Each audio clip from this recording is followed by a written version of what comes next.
Hello, Mid-American gardeners. Thank you so much for joining us. This is the show where we like to talk about plants and gardening and answer your questions. So give us a call. And we thank you so much for watching. My name is Diane Nolan and I teach horticulture at the University of Illinois at the Urbana-Champaign campus. And I'm in the crop sciences department. So I'll answer questions about cut flowers and perennials and etc. And a little bit more than that maybe too. But we've got three really talented and knowledgeable people with me here. And I want to introduce them, and they're going to give an answer to an email question, tell you their expertise. Gear your questions towards their expertise, please, and it'll be a great show. All right, let's start first with you, Bill Erickson. Hi there. Hi there, Diane. Thank you.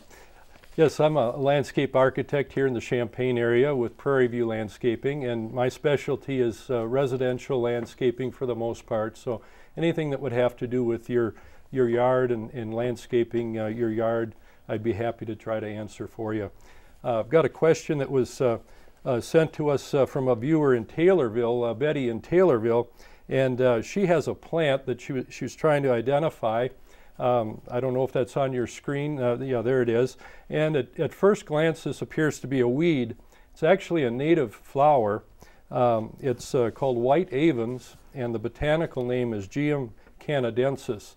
And it's in the rose family. It has a white flower very similar to a strawberry or a blackberry, which are also members of the rose family. So the flower is distinct, and the fruiting structure is also quite interesting. It has a small 3/4 inch ball of seeds that have little projections with hooks on the end that will attach to animal fur and even to clothing. And that's how the plant propagates itself. So it gets about 2.5 feet in size. It likes partial shade and a little bit of moisture, but good drainage. And it will flower in mid-July for about a month or so. This particular plant, we agreed that it's out of place. It should be in a woodland garden. They will grow well under walnut trees, so that's another plus that you'd want to keep in mind with this plant. But how interesting that it will grow under walnut trees. You can't say that about too many plants. Almost anything. They can tolerate the chemical there. So. Well, very good. Thank you, Bill, because we've had a few people looking at that, and you knew the answer. Excellent. Okay, let's go on to you, Marty Alanya.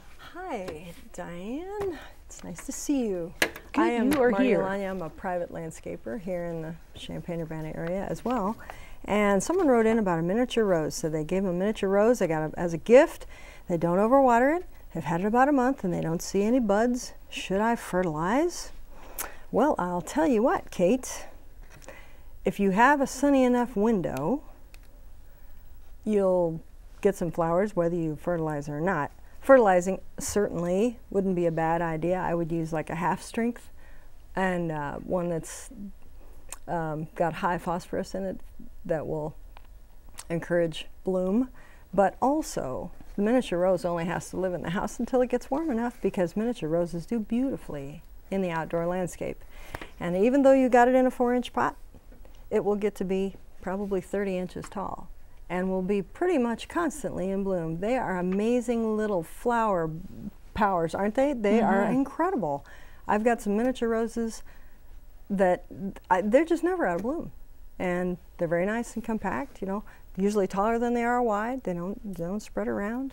And I think you'll be astonished and delighted at how they bloom outside. So pick a sunny spot. We're all going to run out tomorrow and stock up on miniature roses. I'm telling you but what. I do like the ones I have. Oh, you can get them in the grocery store sometimes. And you can really tuck them into places too. Oh, yeah. They don't take as much as the shrub roses. Yep, they usually have a small footprint, but they do get about 30 inches tall, and they are never out of bloom all summer. Okay, there you go, Kate. That sounds good. Thank you. And now, Dr. Phil Nixon, what have you got for us? I'm an extension entomologist with the University of Illinois, and I have an email from Sally who says that they're experiencing extreme vole damage. That's V as in Victor, O-L-E, in flower beds around their house, and they've eaten out the roots of pink coneflower, hosta, and other plantings, and they've been setting some traps since early September. How could you get mad at a face like that? You know, other than needing a shave, they're not bad. So, but the coneflower is something that's kind of new since they had some of the voles being a problem. They're also getting tunneling underneath well-established japonica. I assume they're talking about Acer japonica, Japanese maple, but I'm not sure. Worry about them destroying trees and other shrubs. Have started to use pellet poisons. Want to know what they can do. The important thing associated with voles is that everybody eats them. You know, you kind of name the predator or kind of half predator, and they eat voles. So, so the more important thing is to expose them to their various predators, such as opossums and skunks and cats and dogs and mink and hawks and owls, and you know, it goes on and on. Even Farley Mowat and Never Cry Wolf in the Arctic found out that wolves eat them a lot. So everything eats voles, and so. The important thing is to expose them to that. They will get in and feed on the roots of various plants. They'll girdle trees. Generally, a good idea to reduce vole problem is that although you may mulch around your trees and shrubs during the summer, it's a good idea to rake that away for the winter time, because once that soil freezes, it's not going to thaw and freeze a whole lot, and it will expose the voles to predation. If you get a heavy snow, a good idea to pull that snow away from the tree so they can't hide under the snow and feed. This is the real answer. Traps are a problem because if you set out traps and they're not covered, you can kill more birds than voles. Snap traps will, so you need to have them in the tunnel if you use that, and or underneath covers that the birds won't be able to see and get into it.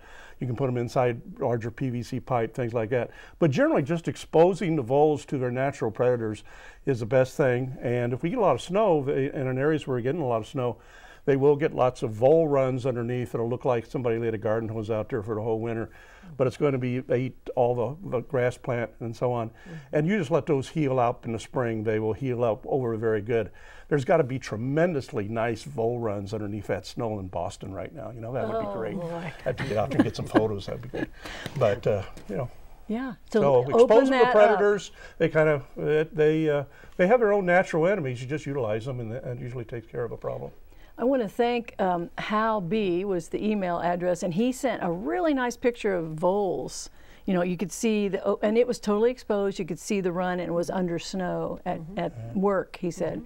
So I didn't bring the picture, but thank you for sending that, because it's just what you were talking about. It looks like a garden hose laid, but it's a little tiny bit under. Yeah, yeah. Well, they eat all the way through. They eat the complete grass plants out, so it's actually a groove about 2 inches wide and about 2 inches deep. But and then a hole every once in a while they go down in. Let everything else see it, and you'll have fewer voles. Yep. Good, and that was with a V. Well, thank you for that question. Let's go next to a Did You Know About Flavoring? Did you? Vanilla flavoring comes from the pod of an orchid, Vanilla planifolia. Though the pods are called vanilla beans, they're more closely related to corn than green beans. Okay, let's go to the phone lines, and we're going to go to line 1 and see what kind of question Jill has for us about lavender. Hi, Jill. In another year from now, in the latter part of May, and wanting suggestions, ideas on getting lavender to bloom the end of May, and possibly forcing some tulips. If there was any kind of ideas or suggestions. And did you say and possibly forcing tulips? Yes. Okay. Like, and maybe lavender growing in the house to make sure it's blooming that latter part of May or whatever. Okay, so lavender flowers very nicely and comfortably in June. I wouldn't recommend it in the house. You might look for varieties that, there might be some that are a little bit earlier. Do you know, Marty? Boy, that's lavender in it's the a house June. is just, yeah. It's a June flower. It's awkward. Surely you've checked with a florist about providing you what you need, because they can get what they want from all over the place. Lavender would flower in May in California, for example. Yeah. I mean, surely you could ship it in, and it ships well. I mean, it cuts well and ships just great. And the tulips, you can force tulips in pots, but I don't know how large a wedding she's having, but the wedding my kids had, you couldn't have enough pots of tulips in the house. anywhere. You can also buy tulips. I mean, you can buy them as cut flowers. The florists do carry them. And I think year-round, every week of the year, you can Yeah. get tulips in. Pretty much. The only ones I know that flower that late are the lily-flowered tulips, some of the parrot tulips, and you get a warm spring, and that's Yeah. out. That's out the window. So Yeah, I mean, they're really, not my best expensive. recommendation would go through a florist. I mean, really. But we 'cause- know what you're trying to do. You want to grow your own flowers. Sure. But And if tulips are if- earlier and lavender is later. yeah. So, but I they're mean, easy as a cut flower from, from a florist. If you know somebody with a greenhouse, or if you have a greenhouse of your own, I mean, you can sure try to do that there in a greenhouse setting, but you're going to have an awful lot of trouble with that. And I'm thinking you're going to need several dozen tulips and several dozen stems of lavender, I would guess. And So- lavender would do better in a ground bed Mhm. in a greenhouse, and Yeah. that's not all that common. Yeah, it's So, yeah, but it it's- sounds really pretty. It's just going to be a little tricky on the forcing. But you could also maybe put it on a south side of a place that warms up, and near a foundation, so you could get the lavender to warm up, and then the tulips would be the opposite. You want to keep them cooler. Yeah, try to get them to go at the same time. But I'm not as optimistic for the tulips. Yeah, That's if late it- for tulips. if it happens to get warm, they'll open. So, but that was a great question because it really makes you think about it. But I would have a florist Yeah. ready. and I would start now, talking to them about what you need and get your order in early, and and figure out what you're going to have. So Okay. they can start checking into it for you. Well, thank you for that question very much. And now we're going to go from possibly forcing tulips to a bulb question. Let's go to line 2, and Rock has a question for us about bulbs. Hi, Rock. Hi. I bought some bulbs. They were on sale. Thought I planted them all. And then I went out in the garage and I found a bag of them that I didn't plant. Will they be all right to plant this spring? We could probably answer this in unison. 1, 2, 3. No. Better now. Yeah, actually, do not Yeah. wait. If you have any way you can, but you're going to need to jump right in too. But if you feel those bulbs and they're mushy, or even hollow or lightweight, yeah, They're fruit fly food. Right. yeah, they're done. The one hope would be is your garage unheated? Yeah, it's unheated. Okay, That's good. That would be in your favor. It Yeah. might have been cold enough this winter where the bulbs had 10 or 12 weeks of 40-degree temperatures or less. That's what they need. Yeah. So you could try it. With an unheated garage, you'd have a chance. If but you have don't wait. if you have a place in your yard that has like quite a little bit of mulch and it's a sunny spot, it wasn't terribly frozen just in the last few days, you may check and see if possibly you could rake some mulch back and actually make a hole in the ground and set them in there. But that's just 50-50. When I was growing up, we got some on sale one time, and I planted them about this time of year, and actually had to use a heavy shovel to break through the frost. Put them in there. You could actually see the bulb down through the cracks, etc. They came up the next spring, and I don't think they bloomed much then, but for several more years after it, they were just fabulous. Yeah. They came back. So they're better out in the ground than anywhere else. Yeah. And it's okay to sacrifice 1 year of flowering if you get them the next Yeah. year. They were cheap. What the heck? Yeah, I planted bulbs on Christmas Day for my mother-in-law, and wow, they were just beautiful. They still are beautiful. So yeah. it's worth it. If you find it, plant it as quick as you can. Yeah, and if you plant them later in the spring, you won't get any flower this year, and they'll just probably sit there. But you might get flowers next. But if you spring, don't get they're not gonna- leaves, yeah, if you don't that's get not leaves, so good. you won't get flowers. I have hyacinth up about 3 inches right now, and I just don't do a thing with them. It's like, boys, sink or swim. Let's see what happens in April. Okay. So. All right, well, let's move along to line 3, and Sue has a question about morning glories. Hi, Sue. Hi. What's your question? Well, we had a really nice garden about a year ago. We had pole beans. The morning glories come up and just strangled them and everything in the garden. So we tried pulling it out and everything. So we just plowed everything under. Will they be in the ground where if we would plant there the same place this year, they come up again? Did the morning glories go to, did they flower and go to seed? I don't know if they did or not. I wondered if it was morning glory or if it's bindweed. Yeah. That's what I'm trying to figure out. It's a pretty skinny, tough little vine with a heart-shaped flower, not much, or heart-shaped leaf and not much bloom. Or is it a bigger vine with a little bit of little hair on it. hairiness? Kind of a fuzzy. Yeah, Which one is it? the last one you just Okay, described. so it is morning glory. Okay.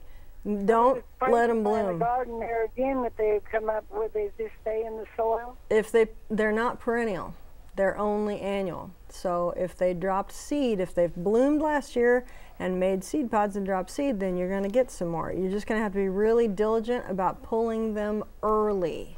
They're only about 2 inches, 3 inches tall. Yeah. They pull real easy. Very Real easy. easy. And if they don't make seed, that you won't have any next year. But if they make seed, you're going to have some more. So they do not overwinter. The plant itself doesn't overwinter, but the seeds come back like gangbusters. So make sure you get them when they're small. And you won't have any next year if you do have any this year. But now that you know what they look like, Yeah. get them early and don't let them intertwine with your pole beans. They love the same And structures. They do look a little bit like pole Yeah, I beans could when they see- come Very much out. so. I could see But, that you happening know, the first year. Yeah. Wait till you know, now that you know your enemy. Now them you won't out. be fooled Yep. or lulled into a Yeah. false sense of security that you've got what you've planted. They might actually even start to come up a little bit before it's warm enough to plant your beans, so you might luck out there a little bit too. And if you see anything before you plant beans, take her out. Okay. So All right. Well, thanks for that question. And we're going to move on to Carol's question about Creeping Charlie, line 4. Hi, Carol. Carol, are you there for us? Not that we want to answer a Creeping Charlie question as our favorite, but Carol, you're not there? All right. Yes, I am. Oh, hi. What's your question? How do I kill that stuff?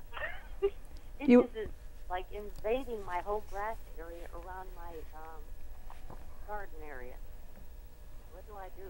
And I want to do it organically. I don't want, a lot of garbage on there. I just want organic. Organically. Okay. all righty. Yeah. Organically. I don't know if you Thing can one see and me. thing two. Yeah. There are Yeah. 2 ways you That's can do right. it, Left-handed or right-handed. Yep. which is very difficult in grass. It is. But It is. I do weed them a lot when they're in flower, and not that I have a lot, but they come up near some tree mulched areas, and so. But you have to get every root, and you have to follow it. Yeah. Does anyone have any other organic? You can do what I do. I mow high. And in the shade, and I have good fertility in my soil. And in the sunny areas, it dies out. Don't do a thing other than just mow high. Usually at 3.5 inches. And underneath the trees where it's shady, it provides a very nice flowering ground cover where the grass won't grow anyway.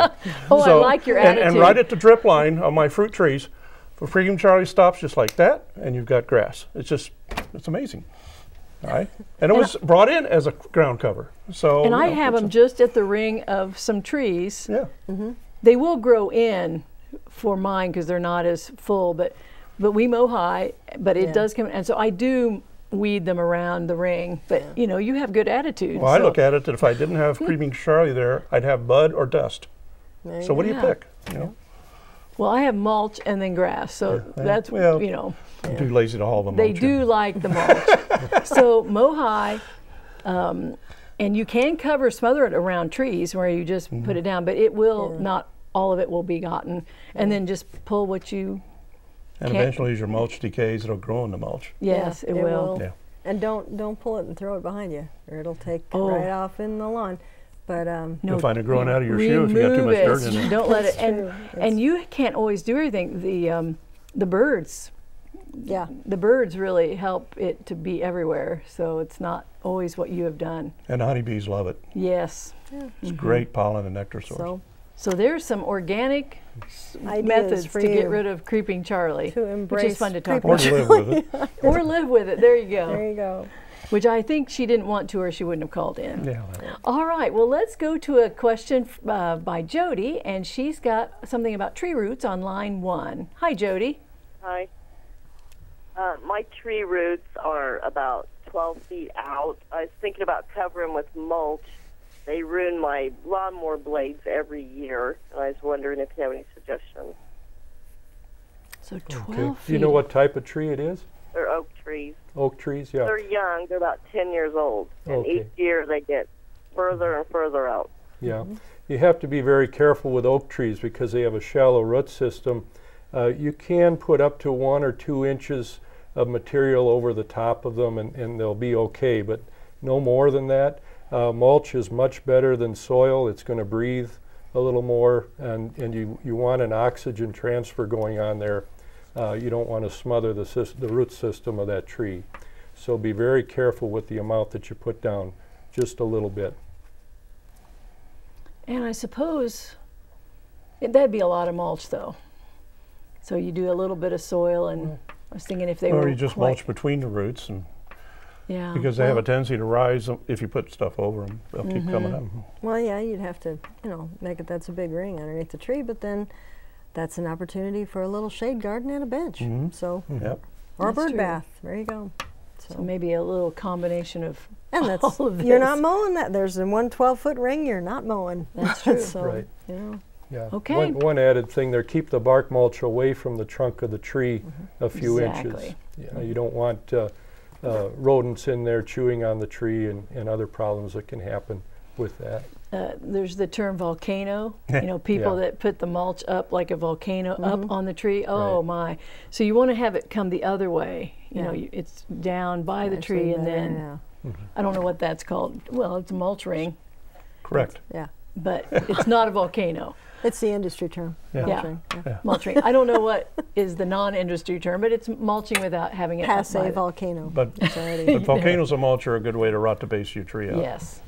But I've seen some of them up 5, 6, 8 inches, and I want to stop and but I know that would not be polite, or at least leave a flyer. Do you know you have a volcano mulching technique, please? And how to take care of it. But I don't do that either. All right, so let's move on and let's see what Tom's question is about pH, and this is on line 5. Hi there, Tom. Hi, Diane, Tom. Hey, I would like to ask your professionals. I've got a problem that I cannot grow radishes and turnips and all that because my pH right now is too high, between a 6 and a 7. Everything else is just ballistically going nuts. But how do I lower my pH in the radish and the turnip gardens to get my pH down lower? I would think a pH of 6 to 7 would be ideal. For growing Yeah, anything. that's what I was thinking thinking. that, 'Cause I wonder if it's something else. I mean, that's what I got in my garden, and I can't pick the radishes small enough to be able to eat them. I mean, they keep growing too big. So I So- think there must be something else going on. Do the seeds germinate? Yes. And then what happens that you I can't? have beautiful tops that are like 2 and 3, well, they're about 2 foot tall, but there's nothing on the bottom. They're just like a big. And when You are planting them real early in the spring, aren't you? are you planting them? Yes. If you plant them too late, they'll do that. So you've gotten them planted early, okay. because Try- a lot of times it's heat. Yeah. Try putting in some muriate of potash. It's good for your root crops. Usually you put it in with potatoes as well, but try turning a little bit of that in, sprinkling some in the row, and tilling that in before you plant your seeds. And do you rotate your crops in your vegetable garden? I do every Okay. single year. Try some Okay. potash. When you see, you can buy just potash, but when you see the 3 numbers on fertilizer bags, the first one is nitrogen, the second one is phosphorus, the third one is potash. The first thing you see in a plant is the leaf. The first thing you think about is what's coming up green. The second thing is when's it going to flower, and the last thing you ever think about is the roots. But those are the most important things, aren't they? So try doing that. See if you It get a could little bit be of too crop. high a fertilization, on nitrogen. Yeah, you're getting all tops and no bottom, but specifically do potash, and it'll help your root development. So cool temperatures, not too high in nitrogen. And I wonder if you could do a little bit of a raised bed just to, I don't know. I don't know. I know that Chuck Voigt talked about it a couple weeks ago, but I can't think of what else he But said. you didn't pay attention, and here we are. No, those were the Now 3 Tom I needs you. remember. But I had good radishes, so I don't know. Yeah, this I past don't year. do a thing for mine. They just But you do can't what they're supposed plant to do. them after a certain time, so go earlier. Yeah. The raised bed makes it so I can get in and plant them early. That's the only reason I say raised bed. Well, thank you for your question. That was a really good one. It made us think about all kinds of things there. Well, the show does go fast. We enjoy hearing your questions, and I want to thank each of you for all your expertise, your good answers. We really do have fun talking about plants. So if you get a question, let us know next time, and we will see you next week. Have a great week gardening. Goodbye.